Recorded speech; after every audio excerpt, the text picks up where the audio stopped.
Well, the background is Khashoggi needed the Saudis to produce a document saying that he is a single person.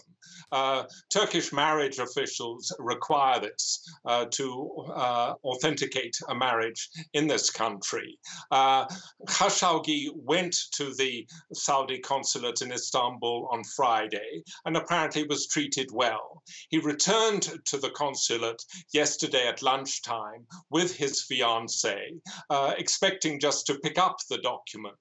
Outside the consulate, he gave his fiancée his telephone, went inside, and when he didn't emerge for more than an hour, his fiancée asked the consulate where he was, what was happening. The consulate said he'd left. She didn't believe that, and she persuaded the Turkish police to investigate.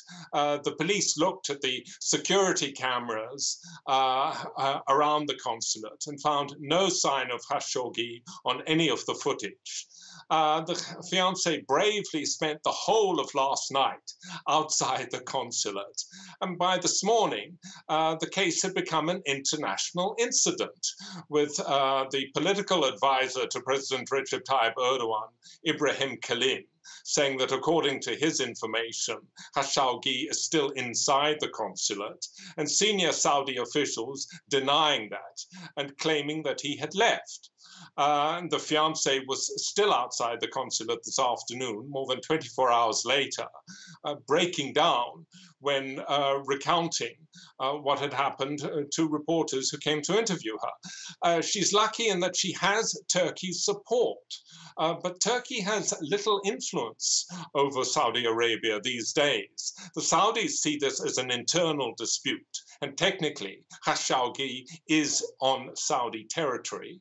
And secondly, Turkey lost its leverage with the Saudis when, in last year's dispute between Qatar and the other Gulf states, including Saudi Arabia, Turkey decided to back Qatar and helped Qatar circumvent the economic embargo that the Saudis and the other GCC countries had imposed on Qatar. When Turkey protests, the Saudis are not going to listen with much attention. Tell us more about this journalist. What has he written in the past?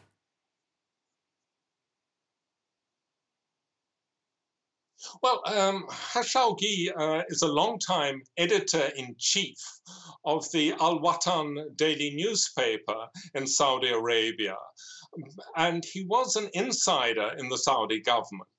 But the faction he belonged to lost power, fell out of favor when the Crown Prince, Mohammed bin Salman, became the decision maker of the entire kingdom last year. And Khashoggi went into self-imposed exile. Since then, he's been writing a regular column for the Washington Post, and he's come out strongly against the crackdown that the against opponents last year, in which hundreds of people were arrested, one of whom was a personal friend of Khashoggi. He's an outspoken critic of Mohammed bin Salman. He's criticized Saudi Arabia's military campaign in Yemen, and he's defended the Muslim Brotherhood, which is anathema. But Turkish President Recep Tayyip Erdogan is sympathetic to the Brotherhood. What informs his Khashoggi's writing is that he is an insider. He knows the dynasty very well. So he's not an outsider looking in. He's much more of an insider blowing the whistle.